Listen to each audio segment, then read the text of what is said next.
Oye, nos vamos a Islandia, la isla del hielo, más de 1000 sismos al día. Uy. Y uno dice, ¿Ni Chile? pero eso, ¿ni Chile? ¿O sí ¿Cuántos sismos Chile? hay en Chile? ¿Ah? Eso es parte de lo que queremos conversar con Marcelo Lagos, que es el hombre que sabe y que, de qué manera eso podría estar vinculado, ¿no?, con la actividad sísmica que se registra a este lado del planeta. Marcelo Lagos está con nosotros para conocer todos esos detalles. ¿Lo presentamos ahora? Sí, pues mira. Marcelo, querido. Pero la vamos a ver nota, la nota la y nota. conversamos con Marcelo Lagos.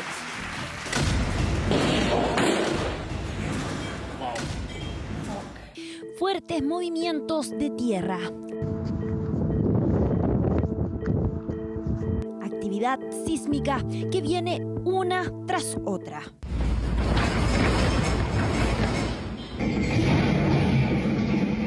Y con tan solo unos pocos segundos de diferencia.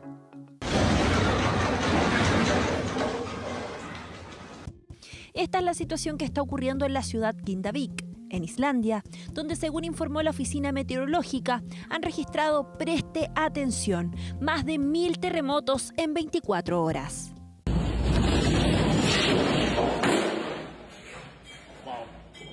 De hecho, observe, porque así es como se veían los sensores de temblores del sector, lleno de puntos rojos.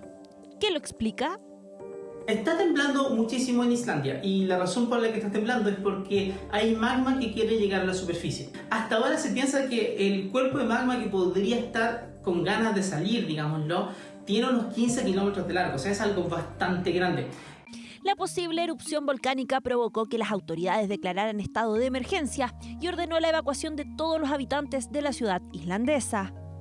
El asunto es que lo que está pasando ahora es que hemos tenido un montón de sismos en una zona en particular, pero con dos salvedades. La primera, que esta secuencia es mucho más potente que las veces anteriores, y es en otro lugar. Y ese otro lugar implica que pasa por debajo de un pueblo. Entonces ese pueblo es el que ha sido evacuado porque existe la posibilidad de que la siguiente erupción comience por ahí.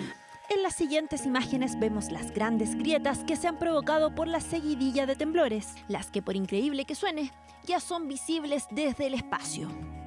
Pero, ¿qué se puede esperar para los siguientes días? Está concentrado en una línea que en algún momento podría llegar a ser erupción y de hecho todos estamos esperando que lo haga. Esto podría ser seguramente o por el pueblo o quizás al lado del pueblo o incluso en el mar. ¿Y qué pasa en Chile? ¿Podríamos vivir una situación similar?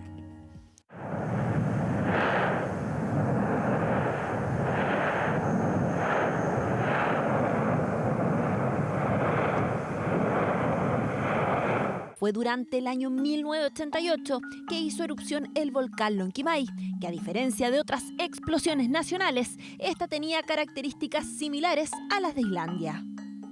Y ha pasado en Chile, aunque no de la misma manera, pero sí ocurrió, por ejemplo, en la erupción del Cono Navidad en 1988, al lado del volcán Lonquimay. Ahí tienes un volcán grande, pero el magma no salió a través del volcán, sino que abrió un camino por el costado. Y para abrir el camino por el costado fue rompiendo roca, así que eso generó muchos sismos que se sintieron en muchos lados. Y cuando salió, armó una fisura, empezó a tener una erupción un poco más explosiva y después terminó formando un cono. Una temperatura que se contrapone a esos hornos gigantescos que arden cerca de nosotros y cuya temperatura interna, según los técnicos, varía entre unos 1200 y 1500 grados. ¿Qué pasará durante los siguientes días en Islandia? ¿Podría ocurrir algo así en nuestro país? Impresionante registro, más de 1000 temblores en 24 horas. Por eso estamos con Marcelo Lagos para ver las repercusiones. ¿Podría llegar a nuestro país? ¿Qué es lo que sucede? Las implicancias. Marcelo, primero, ¿es normal más de 1000 sismos en 24 horas? Absolutamente normal. Toma. Partemos de la base de que Islandia, cada milímetro de su territorio es de origen principalmente volcánico. Por lo tanto, no duden que esto podría pasar allí. Usted que tiene la pizarra, que tiene el plumón, que tiene el talento y el arte del dibujo Sí. que Dios le dio, No, ¿podría no. explicarnos el por qué, para que sea bien gráfico para todos, Sí. por qué Islandia? Bueno, su nombre lo dice, ¿no? Islandia, sí. La Tierra isla, claro. Mira, miremoslo de lejos primero, ¿cierto? Bien sabemos que la Tierra es un planeta que parece una esfera y que está lleno de parches, ¿cierto? Como una pelota de fútbol que tiene estas figuritas Claro. estos parches, no sé cómo le llaman. ¿Ah? Cascos. Los cascos de una pelota de fútbol, un deporte donde persiguen la pelota, ¿cierto? El planeta Tierra también está compuesto de numerosas placas, ¿cierto? Acá en Chile nosotros conocemos la famosa placa sudamericana, donde estamos ahora, salté sobre ella, y un poco más allá en la costa donde te comes ese congrio, ese chupe de jaiba. Eso viene de interacciones con la placa de Nazca, que es cierto que es una placa más densa y pesada que está bajo el océano. El planeta está compuesto de placas. En general son como 14 grandes placas en el planeta, pero en total, y también hay varias chicas, digámoslo así, que son como 43. Todas estas placas entre ellas conversan, ¿cierto? Se tocan, se topetan, dicen algunos, ¿cierto? Se tocan. Algunas se tocan de frente, ¿cierto? Como haciendo la placa, pechito. como haciendo pechito, así como la placa de Nazca con la placa sudamericana, que se enfrentan, convergen, ¿cierto? Son bordes convergentes, son bordes destructivos, y eso implica que chocan, acumulan energía, generan terremotos gigantes y levantan cordilleras. Hay otros tipos de contactos, como donde se localiza Islandia, que son diferentes, que no chocan, sino que divergen. Son contactos separando. Divergentes. Quiere decir que las placas ahí se están separando. Y es por eso que la Tierra se hunde. Porque se está abriendo, ciertamente. Y eso es re interesante, porque imagínate, a mediados del siglo XX, principios del siglo XX, la geociencia se preguntaba, ¿qué edad tiene la Tierra? Porque todos hoy día sabemos que la Tierra tiene aproximadamente 4.650 millones de años más o menos. Pónele un rango para allá, un rango para acá, pero es como por ahí. Pero hace un tiempo atrás nadie sabía qué edad tenía la Tierra. Y buscaban rocas por todo el mundo, buscando las rocas más antiguas y no las encontraban. Dijeron, tate, está debajo del océano la roca, hay que buscarla allá. Y partieron las grandes embarcaciones a tomar muestras en medio de los océanos. Alejémonos mucho de la costa, lleguemos al medio del océano Atlántico, por ejemplo, y tomemos muestras del fondo oceánico, saquemos las rocas, analicemos su edad, y cuando se dieron cuenta que las rocas eran muy jóvenes, dijeron, qué raro, una roca baby. ¿Cómo puede ser que sean rocas baby, rocas bebé, tan lejos de la Tierra? De ahí surge la teoría de la expansión del fondo oceánico, que explica que en los fondos oceánicos tenemos surgimiento de nueva corteza, de nueva tierra bebé, digámoslo así. Y como va saliendo permanentemente bajo el océano, forma cordilleras submarinas, que las conocemos como dorsales, ¿cierto? La dorsal mesoceánica del Pacífico, del Atlántico, e Islandia justo se localiza arriba de la dorsal mesoatlántica, que divide el contacto divergente entre la placa euroasiática, ¿cierto? Escocia, Noruega, Europa, y la placa norteamericana hacia Groenlandia, Canadá, etc. Se está separando y por lo tanto esa isla, Islandia, este país en rigor, está hecho completamente de erupciones volcánicas del pasado y que han continuado permanentemente. Hoy día, ¿qué está pasando? Como estas fuerzas divergen, se abre, ciertamente, al abrirse el suelo baja, se hunde, se llama fallamiento normal. Y generalmente este tipo de actividad va acompañado de volcanismo, porque de momento que, digámoslo en simple, la Tierra se abre, al magma le resulta más fácil subir, claro, ¿cierto? Y es por eso que vemos permanentemente imágenes del magma, esta roca fundida interna de la Tierra, que hace imágenes espectaculares donde están jugando voleibol al lado de una erupción volcánica en Islandia. Lo que sí es que este tipo de erupción es menos explosiva que las que conocemos en Chile, ¿cierto? Nuestras erupciones son ¡pum! Y corre y agáchate y si te salvaste. Allá es una erupción algo más efusiva. Generalmente, hay excepciones. Por lo mismo, menos peligrosas. Menos peligrosa porque sale a una velocidad más lenta, fluye, no acumula tantos gases, pero todo depende, ¿cierto? Siempre pueden haber excepciones. Más o menos esto está pasando ahora, y lo que está pasando evidentemente, y toda esta sismicidad que hace noticia hoy día, es porque claramente hay un dique. Ciertamente los diques son zonas de debilidad en la corteza donde está subiendo el magma. ¿Alguna vez has tomado una botella de aceite? Antiguamente me mandaban a comprar aceite en botella a mí. Y, sí, lo sé, soy un cincuentón. No, ya había la maquinita. Claro, y a veces esa botella de aceite entra una burbujita de aire o de agua, y si tú la das vuelta, esa burbuja de agua, de aire, sube lentamente, pero sube para arriba. ¿Y por qué pasa eso? Porque esa burbuja es de menor densidad. El magma pasa lo mismo. Cuando encuentra una zona de debilidad en la corteza, llegando a superficie, empieza a subir. Y en ese proceso de subir hacia arriba, va fracturando, va comprimiendo las rocas y ese proceso genera sí o sí sismicidad. A medida que va subiendo más, claramente la sismicidad es más sensible, es más cercana a superficie y todo ese proceso se está dando en una fisura, ciertamente de cerca de 15 kilómetros, dicen los científicos locales, y que se localiza justamente muy cerca de un asentamiento humano en el suroeste de esta isla que hoy día se noticia en el mundo entero. Y esa fisura que señalan los especialistas, ¿lo podríamos ver como una grieta? ¿Es algo que no se ve evidentemente? ¿Es una zona que se está hundiendo más? En la práctica, el fallamiento normal implica de que, como son fuerzas extensionales, quiere decir que el techo, el suelo, se hunde. Ese proceso de hundimiento en el contacto donde se hunde, hay una línea de falla. Si nosotros retrocedemos probablemente al pasado, no tan atrás, y no existía este pueblo que tiene un nombre, perdón. No. Igual que los volcanes de claro, pero nos entendemos, ¿cierto? Este pueblo, te aseguro que estas trazas estaban, las fallas siempre han estado ahí. ¿Qué pasa? Que ahora, producto de este permanente... estas permanentes fuerzas de separación entre los continentes, hoy día eso se rellenó con materiales con el tiempo, erosión, se construyó la ciudad y hoy día sencillamente está cayendo. Ahora, ojo que hay que precisar que las imágenes que nos muestran son espectaculares porque se ve infraestructura destruida, se ve vapor que sale, pero no confundamos, ese vapor se conecta principalmente con conductos probablemente de calefacción que no tienen nada de dióxido de azufre o un peligro en este minuto. De hecho, en estos lugares se utiliza mucho la energía geotérmica para la calefacción de los hogares. Instalan unas tuberías, unos fierros hacia abajo y eso va calentando el agua que permite que después se calienten las casas. Y en el verano es al revés.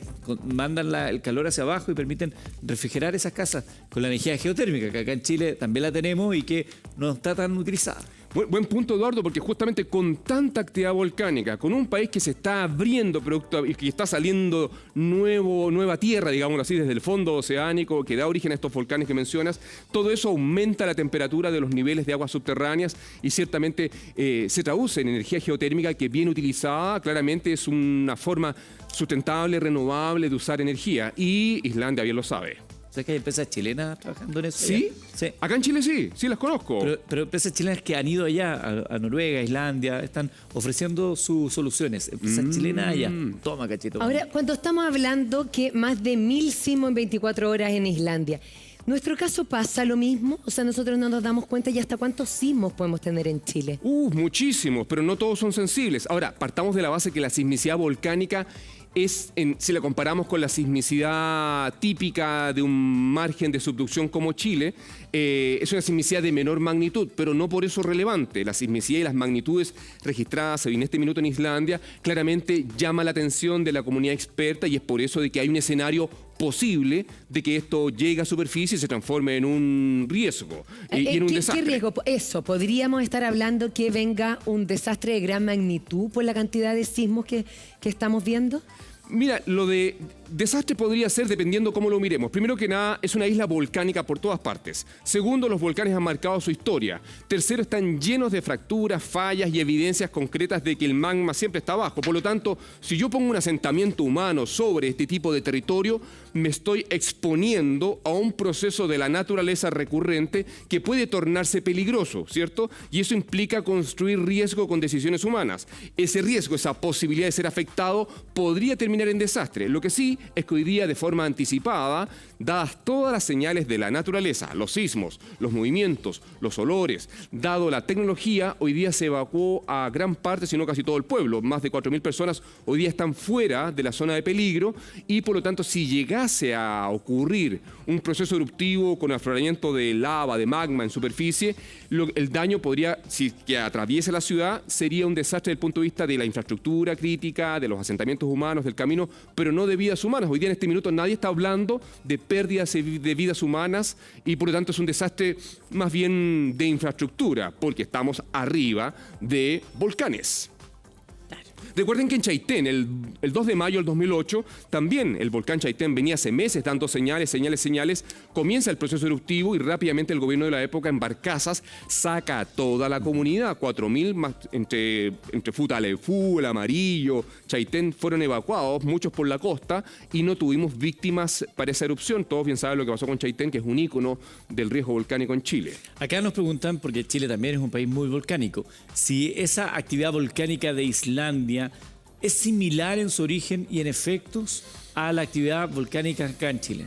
Mira, en el fondo estamos hablando de roca fundida, del magma, ciertamente, que son estos materiales a mayores profundidades que por alta temperatura y presión ciertamente se funden y que de alguna forma este calor latente que sube y baja genera movimientos convectivos que hacen que las placas se vayan moviendo. Y hoy día esa teoría, la teoría de la tectónica de placas, explica muchas cosas, incluido el volcanismo. Ahora bien, hay que entender de que el volcanismo que tiene Islandia es distinto al que tenemos en Chile. Explícanos la diferencia. Claro. ¿Puedo usar la pizarra? Sí, por favor, profesor. No, sí, es simple. Perdón, me guardé el plumón. Acá está. Ahí hay uno. ¿Acá nomás? Sí, ahí. ¿No? Ya. Como quiera. Ya, recuerden que... fallaron los huevos duros, ya. Recuerden que en Chile tenemos un contacto ciertamente convergente, ¿cierto? La placa sudamericana, ¿cierto? Choca con la placa de Nazca, ¿cierto? Esta es oceánica, esta es submarina, es densa y pesada y se mete por debajo, ¿cierto? En el caso de Islandia es al revés, ¿cierto? Las placas se separan, ¿cierto? Esta es la placa norteamericana y esta es la placa euroasiática. Esta va para Europa, ¿cierto? Para Noruega y esta viene para Groenlandia, ¿cierto? ¿Y dónde está Islandia? Está aquí. Justo ahí, ¿cierto? Y es por eso que generalmente en estas zonas es donde existen este tipo de sismos por fallas normales y también actividad volcánica característica. Ahora bien, el volcán o la actividad volcánica o el tipo de erupción que ocurre acá generalmente es de características fisurales, ¿cierto? Acá estamos, generalmente en Chile hay excepciones, como se mencionaba en la nota, con la erupción del volcán Navidad o el complejo volcánico Cordón Cauy el 2011, pero en general nosotros en el imaginario en Chile tenemos este típico volcán como el volcán Villarrica, como una pirámide, ¿cierto?, que es el estratovolcán, donde gran parte, si no casi todo, el proceso eruptivo ocurre en un conducto principal, ¿cierto? En cambio, dadas las características de esta isla, ¿cierto?, donde si me acerco, voy a hacer un close-up, un acercamiento acá si esto fuera Islandia, no es así, no me hagan caso, no me copien, pero en la práctica todas las fuerzas van para allá, ciertamente, y van para acá. Por lo tanto, acá hay una serie de fallas, de zonas de debilidad, ciertamente, donde permanentemente los esfuerzos hacen que se esté abriendo la isla y hay una serie de señales de antiguos volcanes y volcanes nuevos y recientes también que están por todas partes. Hoy día aquí están pasando cosas, ciertamente, que nos revelan, y particularmente la fisura va por acá, ciertamente podría tener una componente oceánica, que en rigor es una zona donde se dan las condiciones para que el magma pueda aflorar con facilidad. En el caso de Chile, nuestro volcanismo, me voy a ir acá, ¿cierto? Este es el volcanismo chileno, generalmente producto de una placa en subducción, ciertamente. Acá está la Corea de la Costa, los Andes, ciertamente. Acá esta viene para acá, esta viene para acá, y acá en profundidad, dependiendo de este ángulo de la placa en subducción, acá está el Océano Pacífico, ciertamente, se producen estas reacciones, ciertamente, que hacen que suban los materiales, forman volcanes, y tenemos volcanes acá al interior, generalmente distantes de los asentamientos humanos. A diferencia de Islandia, ellos están arriba de una zona altamente activa, peligrosa, y por lo tanto el riesgo es mayor. Ya, ¿y eso qué significa cuando estamos hablando que el riesgo es mayor? ¿Estamos hablando de que podría llegar a desaparecer Islandia, por ejemplo? En el futuro, si nos proyectamos al muy futuro, Islandia claramente se va a dividir, ¿cierto? Se está abriendo. Si ustedes recorren Islandia, hay una serie de señales que muestran cómo el nivel del suelo se está hundiendo, como la imagen. Yo no sé si eso es Islandia, lo que tenemos al fondo. ¿El del verde? Sí. Eso es una señal, entre otras, de numerosas fallas y que de alguna forma van llegando a superficie y que nos están demostrando de que Islandia se está abriendo. Y es por eso que el nivel del suelo, en simple, digamos así, desciende. El bloque baja. Eventualmente, esto implica que una zona se va a hundir y otra se va a mantener alta, por lo tanto podría entrar agua acá y terminar en el como futuro, dos islas. Probablemente si nos proyectamos al futuro, probablemente Islandia se va a transformar en dos Islandias. pero estamos hablando del muy, muy, muy futuro. ¿Qué es muy, Ahora, muy futuro? Uy, millones de años, pero no vamos a estar acá, probablemente ni Elon Musk va a estar nadie, pero en la práctica lo que No sí va a sé, ¿eh? pasar es que este proceso es permanente, esta acumulación de esfuerzos es permanentes y Islandia está por acá, se le perdió Risenberg, está por acá, Islandia está por ¿sabes acá. por qué es bueno? Porque mucha gente, y de hecho lo dijo alguien ayer, lo vi en un Dale. canal amigo a esta misma hora, que decía que esto tenía que ver con el cinturón de fuego del Pacífico. Y nada que ver. No, chancho en misa, pero de alguna forma sí, o sea, el cinturón de fuego hace de que tengamos estas zonas de subducción donde se localizan gran parte de los volcanes del mundo, pero también en las dorsales. Aquí no aparece, por ejemplo, la dorsal o la cordillera submarina, que está más o menos cerca de Rapa Nui o Isla de Pascua, ¿cierto? Y en ella también hay numerosos volcanes, porque ahí se está generando suelo oceánico. Estas dorsales o cordilleras oceánicas también las tenemos en el Océano Atlántico, y justamente Islandia, que está por acá, cerca de Groenlandia, ¿cierto? Por acá, no aparece en el mapita, está justo arriba, ciertamente. Y entonces, allí en este minuto está pasando de todo. Ahora, ellos saben vivir con los volcanes. En los 70 detuvieron el avance de la lava aplicando agua de mar. En la práctica, saben que es una erupción que... Espérate. No tenía idea. O sea, ¿uno puede detener la lava volcánica? No es que pueda. ¿Qué pasa? Que dependiendo de las características de la erupción, si es una erupción más efusiva, menos explosiva y la lava avanza a cierta velocidad, tú la puedes enfriar, pero eso fue una estrategia particular que ocurrió en el pasado porque ¿Y ellos, funcionó? Sí, lograron contener el avance, porque eso, pero no siempre es así. La naturaleza no se Y puede... con agua de mar. Sí, porque son islas, tienen mar por todos lados y tienen un puerto y quieren cuidarlo, y obviamente eso pasó en su momento, pero nada garantiza. Ahora, partamos de la base que los volcanes tienen cierto comportamiento, pero siempre hay matices que no comprendemos bien. Entonces, podría ser que esto termine aquí, como pasó el 21 de abril de 2007, ¿se acuerdan? El 2007 empezó a temblar en el fiordo, en la zona de Aysén, no paraba de temblar, nadie entendía lo que estaba pasando, se instalaron instrumentos en la zona, se logró precisar que la sismicidad estaba cayendo justo en el fiordo Aysén, alineado con el sistema de fallas Likini-Ofki, que son fallas de rumbo donde un bloque va hacia el norte y otro bloque va hacia el sur, en simple, y también los instrumentos indicaban que los focos sísmicos estaban migrando hacia la superficie, se estaba acercando, algo venía, incluso hubo una reunión que tuvimos en una universidad importante de este país donde la comunidad experta decía, viene un volcán, estamos a puertas de ver el nacimiento de un volcán, no podíamos creerlo. De haber sido titular probablemente en más de algún medio, yo estuve ahí en esa reunión y decía, wow, qué increíble estas cosas que podemos entender hoy día. Sin embargo, nunca llegó el volcán, nunca llegó a superficie, sí generó mucho miedo, pero particularmente ese 21 de abril de 2007 tuvimos un terremoto magnitud 6 punto algo que generó múltiples deslizamientos y un tsunami que mató a 11 personas. En la práctica, los escenarios pueden ser varios. Un escenario posible, ciertamente, es de que esta fisura, este material que se está acumulando cercano a superficie, llega a superficie y aflore en las cercanías del pueblo o en la ciudad. Puede ser que la cosa termine por ahí también. O sea, hay múltiples escenarios. Lo importante en estos temas, cuando uno trata de comprender cómo manejar y gestionar una potencial emergencia, es ponerse en el peor escenario. Obvio. Y muéstranos esa diferencia y explícanos respecto a Chile, porque tú dices nuestros volcanes son más peligrosos que los que tiene Islandia, y Islandia se podría dividir y partir de alguna manera por la mitad. ¿Qué podría pasar acá? Sí, no es que me quiera poner catastrófica, pero como para entender la diferencia. Cataclismática. Mira, ahora, retomo eso de que Islandia se parta por la mitad, estoy hablando del futuro, en el muy, muy, muy, muy futuro. No vamos a estar en este planeta nosotros vivos ahora, y tampoco mis descendientes.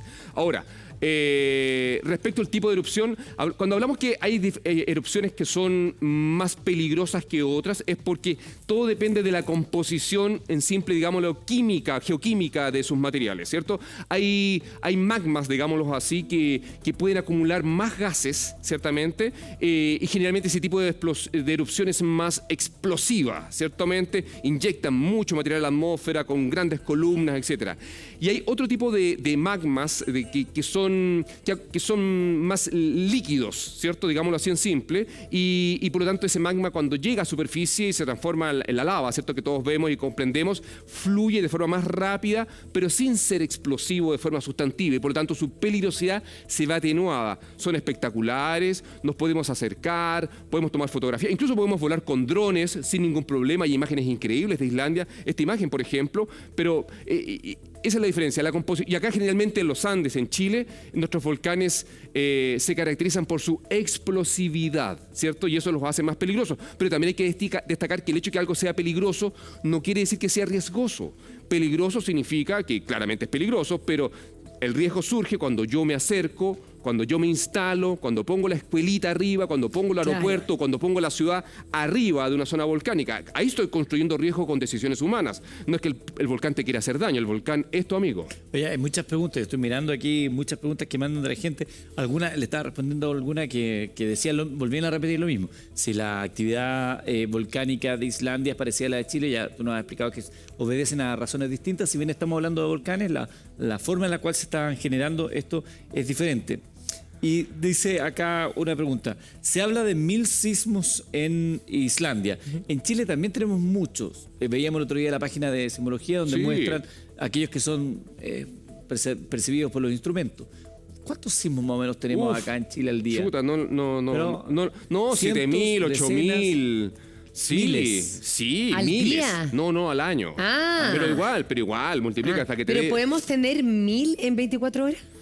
Sí, depende del evento, podría ser. Generalmente después de un gran terremoto, Claro, el las proceso réplicas, posísmico, o inmediatamente después de un gran evento, recuerden que vienen las réplicas y esas réplicas se multiplican mucho. O sea, después del 2015, después del 2014 en Iquique, después del 2010 tuvimos una cantidad de réplicas que claramente podrían alcanzar ese número, incluyendo lo no sensible, sí lo instrumental. Otra pregunta que hacen acá es si nos puedes explicar cómo una actividad intensa volcánica, una gran erupción en Islandia, podría terminar afectando al planeta completo.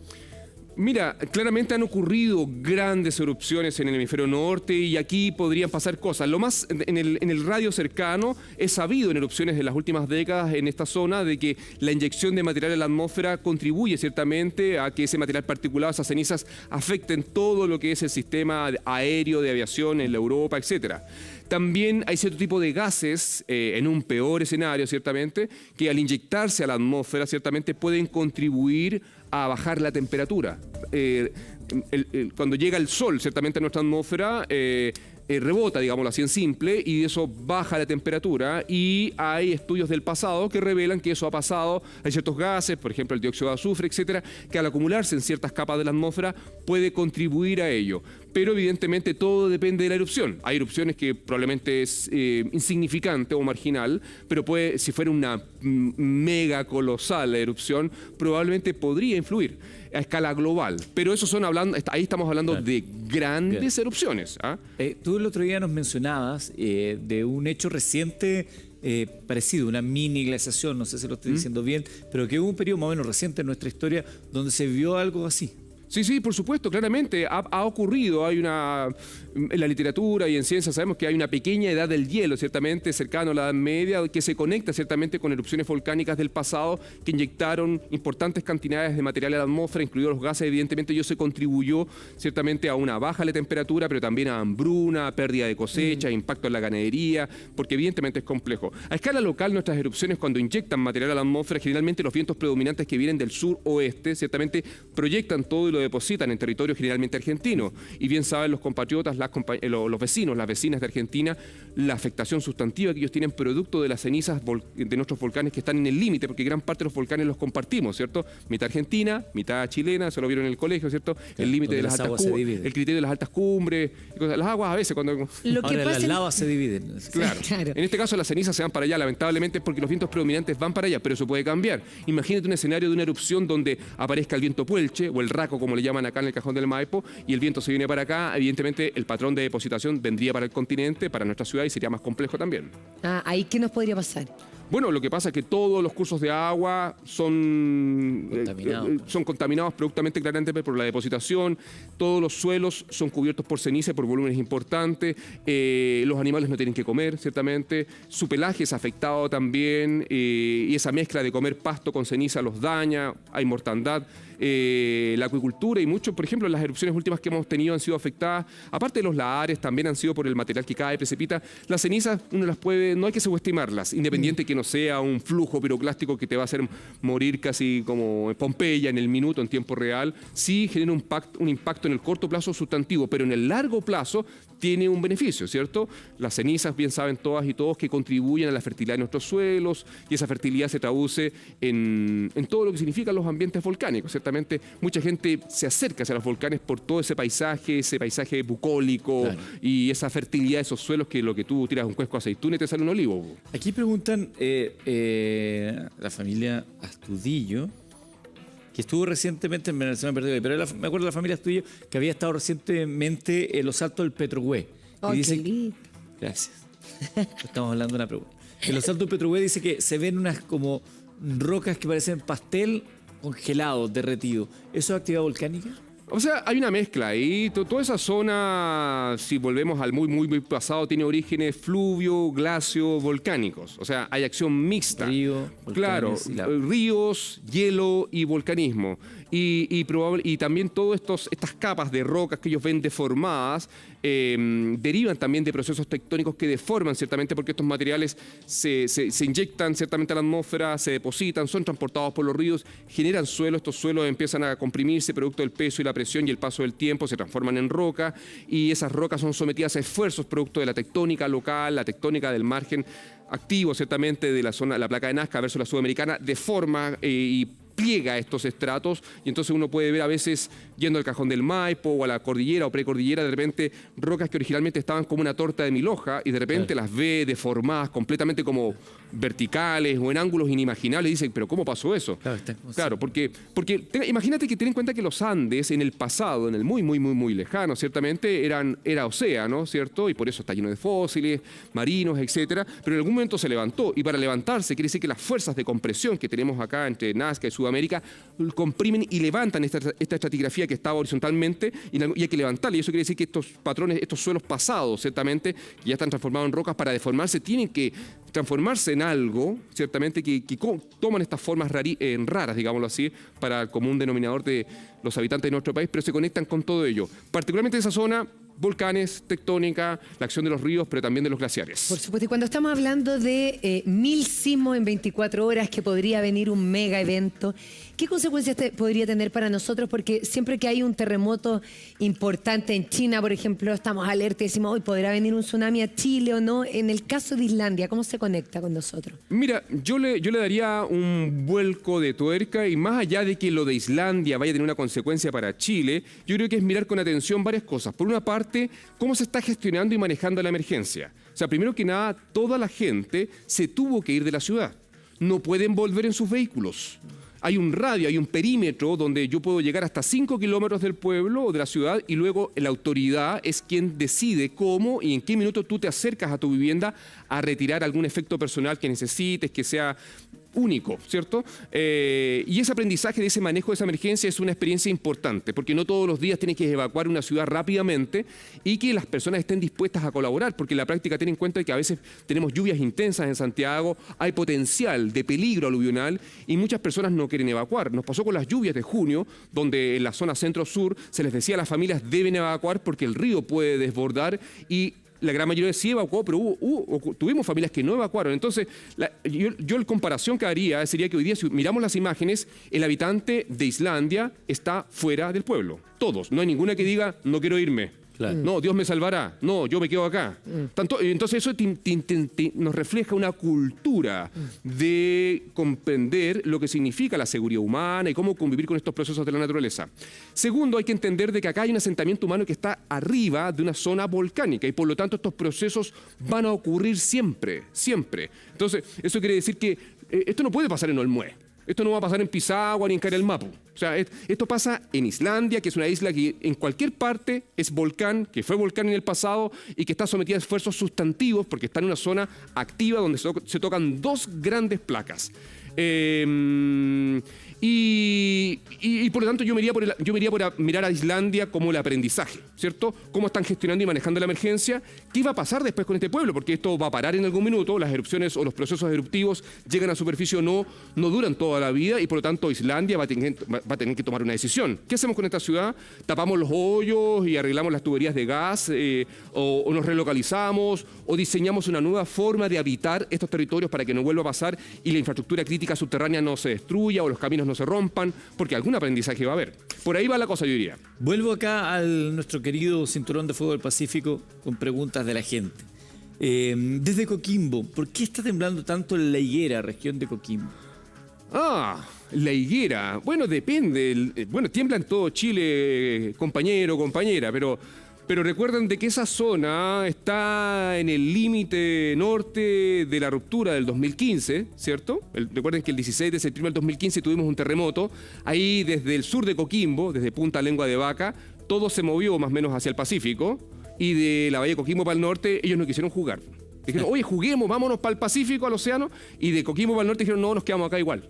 Entonces, todo lo que es de la Punta de Lengua de Vaca hasta Los Vilos se movieron para el Pacífico y están felices más allá. En cambio, de Coquimbo para el norte, que es el límite sur de la potencial ruptura equivalente a la de 1922, que no ocurrió hace 101 años, ¿cierto? Es una zona que está tensa, porque no se ha movido, ¿cierto? Más de un siglo que no ha tenido un evento importante. Lo mismo pasa al norte. Acumulada. Claro, lo mismo pasa al norte de Taltal, llegando a Paposo, que es una zona que bien se sabe que la historia revela grandes terremotos, pero que también los instrumentos nos dicen que es una zona que está altamente acoplada, como se dice técnicamente, que las placas ya están casi al final de un ciclo sísmico, están acumulando mucha energía. O sea, Por lo tanto, ¿podría provocarse un evento importante ahí? sí, con atención, pero no hablamos de la higuera específicamente, de mayor escala. De la Estamos zona, hablando de claro. la costa Atacama, particularmente un parche que hay entre Taltal, Chañaral, otro al sur de Huasco, entre Caldera y Huasco. Podría pasar, nadie puede ser explícito dónde va a ser, pero eso es una zona que tiene alto potencial y es por eso que con mucha atención acompañamos, explicamos y se visibiliza ciertamente esta peligrosidad. Mira, esta pregunta me llama la atención de Manuel Aburto. ¿Es Calama y San Pedro de Atacama, o existe en Calama y San Pedro de Atacama, una caldera subterránea? ¿Existe algo así? ¿Una caldera subterránea? O sea, ¿Cómo sería una tienen- caldera subterránea? No, bueno, el concepto caldera se utiliza cuando, imagínate un volcán, por ejemplo, donde está el volcán en el Cajón del Maipo al fondo, ¿cierto? Todo el valle del Maipo termina en un gran volcán, ¿cierto? En el pasado, ahí tuvimos una mega colosal erupción, había una gran caldera, imagínate como una caldera, es como una... En el pasado, si lo tenías quieres una carie gigante... ¿Lo puedes dibujar? Sí, Si claro. Claro, voy a usar Una acá cara gigante. una carie gigante Una carie. y tienes un abuelo dentista carnicero que te saca todo, ¿cierto? Y te deja un Llega el hoyo ratón y te ponían Pérez y te ponían una tapadura. Claro. En el pasado venía una tapadura de amalgama que hoy día saben que están prohibidas, etcétera, de plomo. o hacen mal, o de plomo. Y imagínate todo eso, todo ese diente sin nada es una caldera. Claro, y es el pasado de grandes y colosales erupciones, tanto así que, por ejemplo, la erupción de la caldera al diamante en el Cajón del Maipo, que ocurrió hace miles de años atrás, sepultó toda la región metropolitana. Probablemente ustedes que quizás han volado en avión alguna vez, cuando van hacia Pudahuel, en los cortes de camino, han visto que la tierra se pone media rosadita, en los cortes de camino. Un paso bajo nivel o paso para allá o voy a la ruta 68 hacia Valparaíso, generalmente visto, uno mira en los cortes de camino en la tierra y no ve una tierra, el brownie típico chocolate que uno ve en otras partes o las rocas, los bolones, sino que uno ve un material más fino, rosadito. En rigor eso se llama Ignimbrita Pudahuel, que es el mudo testigo de esa gran erupción que sepultó gran parte de todo. Si eso volviera a ocurrir en la zona central de Chile, desaparecemos, nos vamos todos a vivir a Júpiter. Es poco probable que eso ocurra, pero eso ocurrió en el pasado. Eso es producto de una gran caldera. La caldera del diamante ya no existe, pero lo que quedó al medio es el volcán San José, que es el mudo testigo de un pasado de grandes erupciones. Entonces, cuando el señor pregunta, ¿hay una caldera bajo el Salar de Atacama? O sea, bajo San Pedro de Atacama, San Pedro etcétera. de Atacama, Yo claro. diría que principalmente ahí lo que hay abajo son grandes depósitos de agua. O sea, hay agua subterránea en el pasado.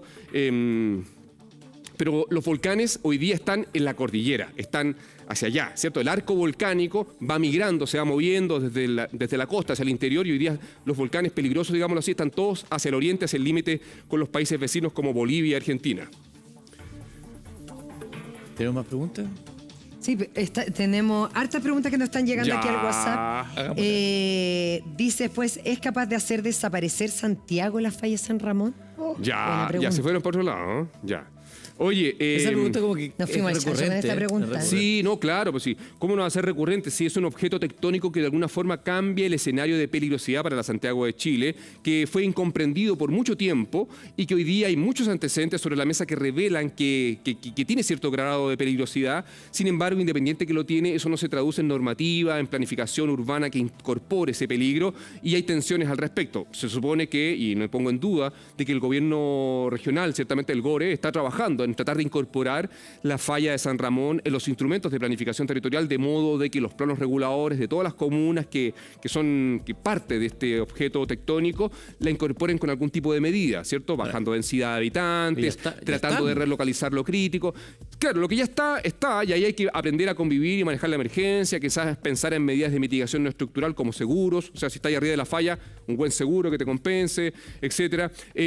Pero también hay terrenos que todavía no están urbanizados, pero que son de privados, ciertamente, y hay que ver la forma de buscar los equilibrios que permitan que en el futuro, ciertamente, las consecuencias no las pague el Estado, ciertamente, porque es re fácil comprar barato, vender caro, que venga el desastre y que el Estado se encargue. Entonces, ¿cómo evitamos eso? Pero particularmente, ¿cómo evitamos la pérdida de vidas? Es anticipándonos. Y países del mundo, como Japón, como California, viven con fallas activas. La falla de San Andrés hace noticia, tiene películas en Hollywood, y hay rayados de canchas que permiten convivir con ellas, ¿cierto? Hay normas, hay formas, hay áreas de influencia. No es que nada se pueda construir. ¿Cómo te anticipas si ya está construido arriba la falla San Ramón?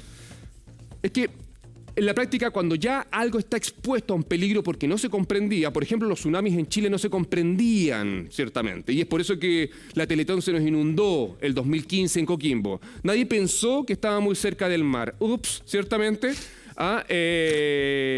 Y por lo tanto, cuando los elementos ya están expuestos, en ese caso, evidentemente, tengo que ver la forma de congelar densidad, evitar que siga creciendo. No es que quiero hacer una ampliación. No es que quiero crecer para acá, quiero hacer un techito para la leña. Mentira, para la guagua. O no, entonces, una forma son las medidas de mitigación no estructural con normativa para comprimir. Pero segundo, evidentemente, dado altos niveles de exposición, ya está consolidado todo, a Pucón no lo voy a sacar de ahí, yo tengo que potenciar y gestionar de forma efectiva una emergencia. Entonces tengo que fortalecer la educación de la comunidad, tengo que fortalecer vías de evacuación, tengo que fortalecer las señalizaciones, tengo que fortalecer la práctica permanente de simulacros para que la gente sepa cómo actuar, sobre todo la población flotante, etc. Eso se hace cuando ya está todo absolutamente, fortalecer los sistemas de alerta temprana, la sirena, el aviso al celular, por ejemplo. Eso es cuando ya los niveles de exposición son altos, porque el riesgo no se consideró de forma anticipada, y esa es una característica común en Chile. El punto es que, ¿qué hacemos cuando todavía no se ha urbanizado algo? Cuando La Serena está creciendo hacia Punta Teatinos y todos sabemos que esa parte baja algún día se va a inundar por un tsunami y tenemos la oportunidad de bajar un poquito el riesgo. Eso quiere decir, pongamos la escuela un poquito más arriba, movamos el hospital un poquito más arriba, porque evidentemente evacuar un hospital no es una tarea fácil cuando viene un tsunami. Y en el tema de volcanes es lo mismo. Y todo tipo de peligro. El hospital de Licantén, recuerden ustedes, ¿cierto? Claro. No puede ser que se inunde el 86, que se inunde el 2008, que se inunde el 2023 y el hospital sigue ahí y nadie es responsable. Nadie. ¡A la calle! ¡Nadie! ¿Cómo no hay nadie responsable? ¿Dónde estás en la cárcel ahí detrás de los barrotes, bueno, ¿cierto? Marcelo, pero considerando también que nuestro país, no quiero culpar la situación, no, dale. Pero que nuestro país es un país tan angosto, donde si no son los volcanes, es un tsunami, donde no es un tsunami, un terremoto. Ya te enojáis por todo. De borde de río, en todos lados tenemos algún nivel de peligro, por lo tanto, deberíamos tener más presentes que nunca esta administración de la emergencia.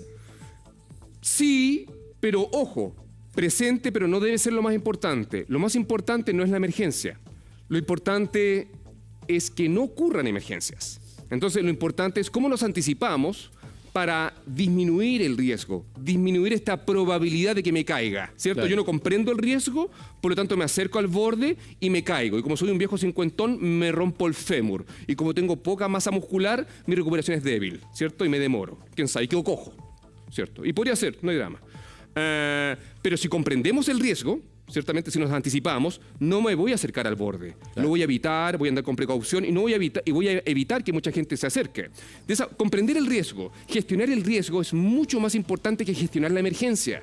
Chile es experto en gestionar emergencias. Somos secos. Chile ayuda a Chile, la parca, el tarro de atún, la cajita con lo que sea, ciertamente, del bueno, ¿cierto? San José, en la práctica, pero para gestionar riesgo, para reducir el riesgo de desastre, tenemos un camino largo que se está comenzando a recorrer todavía. Te lo digo porque si bien sabemos que estamos así con la espada de Damocles constantemente por la naturaleza y no siempre sabemos interactuar con ella, igual pasan cosas raras, como lo que veíamos, por ejemplo, con la construcción sobre las dunas de Concón y los socavones, ahora que con la presentación nuevamente hubo deslizamiento de tierra. Entonces ese tipo de cosas son... Buen punto, pero ojo.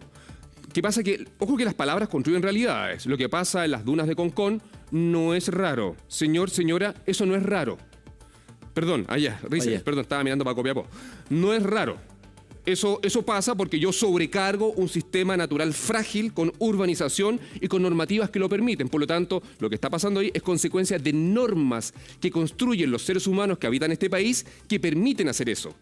Si nosotros nos organizamos y estamos conscientes y educados de que las dunas de Concón son un ecosistema natural rico, frágil y que hay que conservarlo y cuidarlo porque equivalen a menos del 3% del territorio nacional, evidentemente no va a haber socavón. En la práctica, la rareza es relativa. Generalmente lo raro es como lo excepcional. Y se entiende cuando me quieres decir algo raro, que no ocurre todos los días. Pero si seguimos con un modelo de desarrollo que se encarga de poner lo que sea donde quiera, total, la ingeniería, el conocimiento y la técnica lo permiten, no nos sorprendamos de cosas raras. Sí, porque eso raro, en rigor, es consecuencia de ese no entender que somos parte de un sistema y que tenemos que interactuar, ciertamente, en coherencia, con sentido, etcétera. Y las peleas se dieron, ojo, ¿Cuál? como la de las dunas, por ejemplo, son peleas que se advirtieron, que se dieron y ahí estamos y vemos el socavón. Pero son peleas de, bueno, no es fácil pelear, bueno.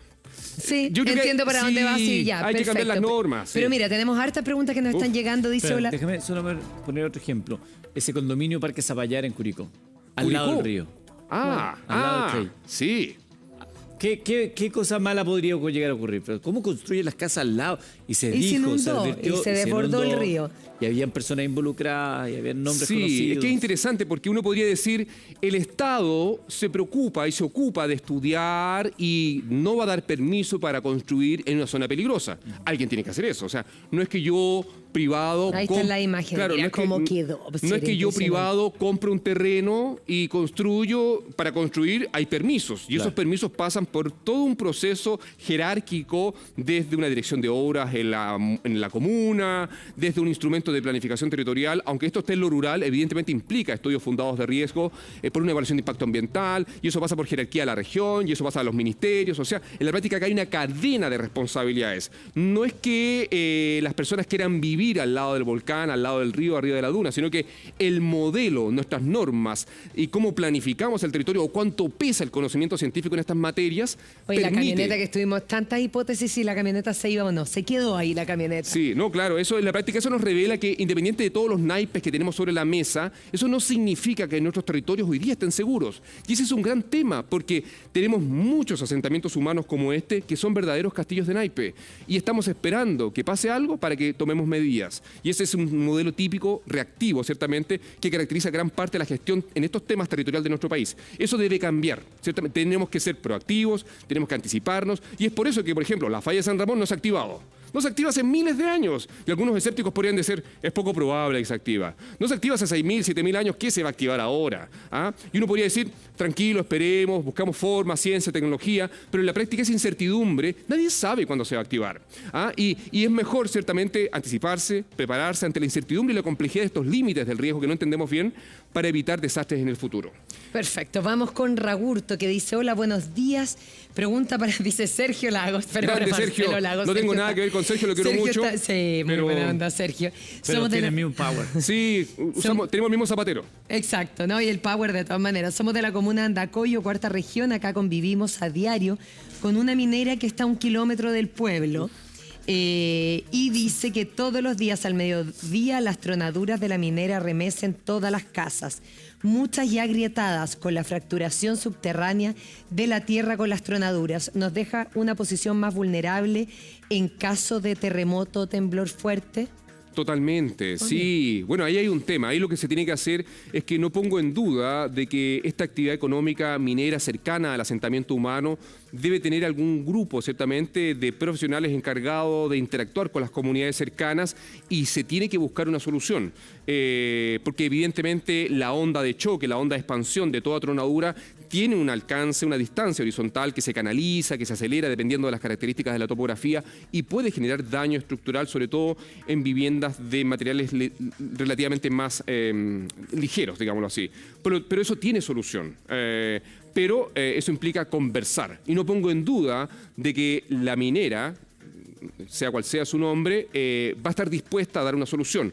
porque es la forma, así funciona, ¿cierto? Hay que llegar a acuerdos cuando tengo una actividad económica de esas características tan cerca de un asentamiento humano. Hay que buscar los equilibrios, las formas de conversar, las formas de compensar también, que sean justas, porque evidentemente probablemente el pueblo de Andacollo estaba mucho antes allí que llegara la actividad minera a esa zona. Claro. Y eso debe haber sido subsanado previamente con los estudios de impacto ambiental de una instalación de un proceso minero como ese y en los diálogos con las comunidades que son tan habituales con ellos. Va a quedar pendiente, hay una pregunta muy buena, no sé si alcanzamos a hacer, sobre los riesgos en Cachagua. Aquí hay mandan una persona unos estudios de los riesgos de construcción en Cachagua, que nadie se ha dado el tiempo de hablar de ello. Mencionan un estudio, una investigación de indicadores geomorfológicos de la fragilidad de paleodunas del año 2001 y mencionan una amplia zona de la costa, de toda esta zona que incluye Cachagua, donde hay gran cantidad de construcciones de alto nivel.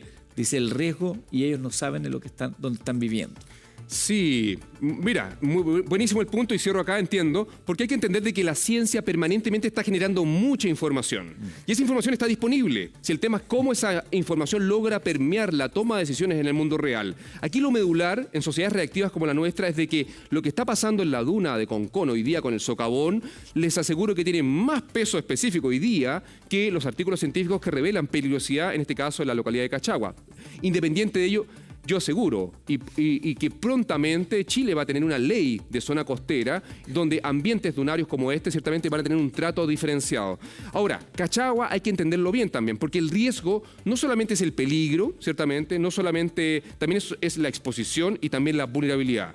En campos dunarios donde tengo alta densidad de construcción, hay un peligro, ciertamente. Pero evidentemente sus habitantes en general no tienen un problema socioeconómico sustantivo y por lo tanto sus niveles de exposición y vulnerabilidad bajan. Pueden compensar, se pueden recuperar más rápido. Quizás por eso no hace noticia Cachagua, a diferencia de otros asentamientos humanos, pero todo depende. Independiente de ello, si yo urbanizo un ecosistema frágil, siempre puede detonarse un desastre.